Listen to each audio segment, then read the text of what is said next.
धन्यवाद बच्चों। मैं विनोद कुमार अपने हिंदी साहित्य की कक्षा में आप सभी लोगों का स्वागत करता हूं। आज मैं फिर से एक वीडियो के साथ आपके सामने प्रस्तुत हुआ हूं। इस वीडियो का शीर्षक है सहर्ष स्वीकारा है, जो एनसीईआरटी आरओ भाग 2 में संकलित है, काव्य खंड के अंतर्गत।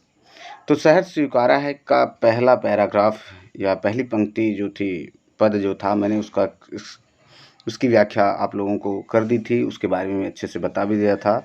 आज हम दूसरी व्याख्या करने वाले हैं, दूसरा पद पढ़ने वाले हैं। तो सबसे पहले हम ये समझ लेते हैं कि इसमें मूल रूप से दिया क्या गया है या कवि बताना क्या चाहता है। तो इसमें मैंने बताया था कि जैसे इस कविता में कवि ने माँ का अवलोकन किया है, या पत्नी का, या प्रेयसी का, या अपने बहन भाई या कोई अन्य रिश्तेदार को आधार बनाकर इस कविता को लिखा है।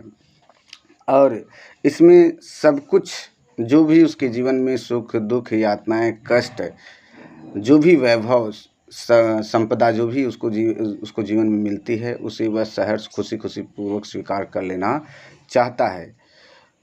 तो इसमें इसका मूल आशय यही दिया गया है। आगे हम बढ़ते हैं अब दूसरी पंक्ति की तरफ, और उस दूसरी पंक्ति की व्याख्या कर लेते हैं क्या दिया गया है। जाने क्या रिश्ता है, जाने क्या नाता है, जितना भी उड़ेलता हूँ भर भर फिर आता है। दिल में क्या झरना है, मीठे पानी का सोता है, भीतर वह ऊपर तुम, मुस्काता चाँद ज्यों धरती पर रात भर, मुझ पर त्यों तुम्हारा ही खिलता वह चेहरा है। तो देखिए, इस पंक्ति में अगर देखा जाए तो मैंने प्रिय या प्रेमिका को आधार बनाकर व्याख्या करने की कोशिश किया है। चूँकि कवि कहता है, या तो आप, ये एक रहस्यवादी कविता है, इसमें एक रहस्य बना हुआ है कि माँ को आधार बनाया है कवि ने, कि प्रेमिका को, कि बहन को, या पत्नी को। तो ये एक रहस्य बना है। तो मैंने यहाँ पर प्रेमिका को लेकर इसका एक्सप्लेनेशन, व्याख्या करने की कोशिश की है कि यहाँ पर प्रेमिका को आधार बना रहा है कवि। कुछ शब्द हैं, उसको ध्यान में रख लेते हैं। जैसे नाता, नाता शब्द है, नाता का अर्थ संबंध। उड़ेलता का अर्थ खाली करता या बाहर फेंकना या दान करना। सोता मतलब झरना। सोता का तात्पर्य यहाँ लिया गया है झरने से। पानी ऊपर से गिरता है नीचे जब ज़मीन पर, तो वो झरना कहलाता है। तो वहाँ इसका अर्थ लिया गया है।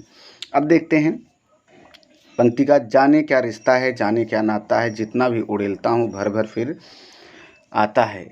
कवि अपने प्रिय को संबोधित, अपनी प्रेमिका को संबोधित करते हुए कहता है कि मैं नहीं जानता कि मेरे और तुम्हारे बीच, जाने क्या रिश्ता है, मेरे और तुम्हारे बीच इस स्नेह का क्या संबंध है, किस नाते से मैं, किस कारण से मैं तुम्हें इतना चाहता हूँ। मुझे तो इतना पता है कि मैं स्नेह के हृदय में जितना व्यक्त करता हूँ और बांटता हूँ, उतना ही यह बार बार फिर से भर आता है। कहते हैं ना, जितना मैं उड़ेलता हूँ और उतना ही भर आता है। कहने का मतलब, जितना ही मैं प्रेम, स्नेह, लगाव दूसरों को प्रकट करता हूँ, उड़ेलता हूँ, दूसरों को प्रकट करता हूँ, उससे कहीं ज़्यादा फिर से वह स्नेह, प्रेम और लगाव मुझे प्राप्त हो जाता है, फिर से मुझे मिल जाता है। भरना का मतलब मिलना। फिर जितना मैं सबको स्नेह प्रेम बांटता हूँ, लोगों को देता हूँ, लगाव अपना स्पष्ट करता हूँ, उतना ही प्रेम स्नेह मुझे वापस मिल जाता है। दिल में क्या झरना है, मीठे पानी का सोता है, भीतर वह ऊपर तुम। आगे कहता है कि कवि, मुझे तो इतना पता है कि इस हृदय में, मेरे हृदय में जितना स्नेह प्रेम भरा हुआ है, जितना मैं उसको बांटता हूँ, फिर से वह बार बार भर आता है।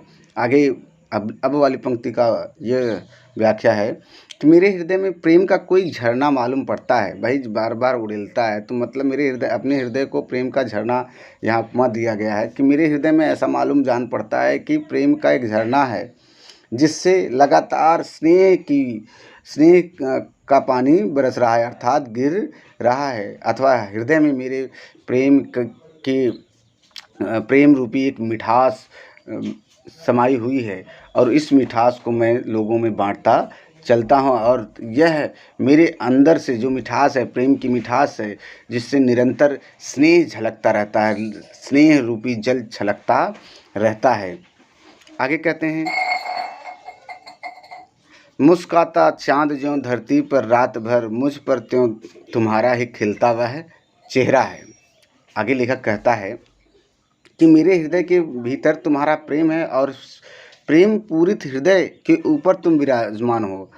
कहने का मतलब प्रेम रूपी जो प्रेम पूरित जो हृदय है और उस पर कहता है कि तुम विराजमान, प्रेयसी को अपनी प्रेमिका को कहता है कि हे प्रेयसी, मेरा हृदय जो है, मेरे हृदय के अंदर प्रेम ही समाया हुआ है और इस हृदय के ऊपर तुम विराजमान हो, अर्थात तुम हृदय में समाई हुई हो। तुम्हारा यह खिलता हुआ मुख मेरे हृदय में सदा इस प्रकार रहता है जिस प्रकार पूर्णिमा का चांद रात भर आकाश में अपनी चांदनी बिखेरता रहता है।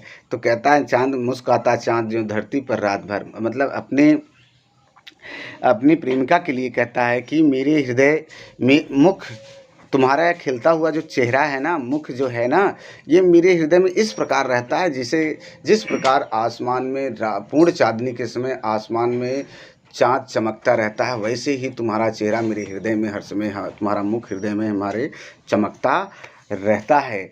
और तुम मेरे प्रेम की हृदय पर ऐसा मानो जान पड़ती हो कि जैसे विराजमान हो, हर समय मेरे हृदय में समाई रहती हो। यह इस पंक्ति में कवि कहना चाहता है। तुम शब्द या तुम्हारा शब्द यहाँ सर्वनाम के रूप में अपनी प्रियतमा के लिए प्रयोग हुआ है, अपनी प्रेमिका के लिए यह शब्द वो कहता है। तो आज के लिए इतना ही बच्चों, अगले दिन हम अगले वीडियो के साथ प्रस्तुत होंगे। धन्यवाद।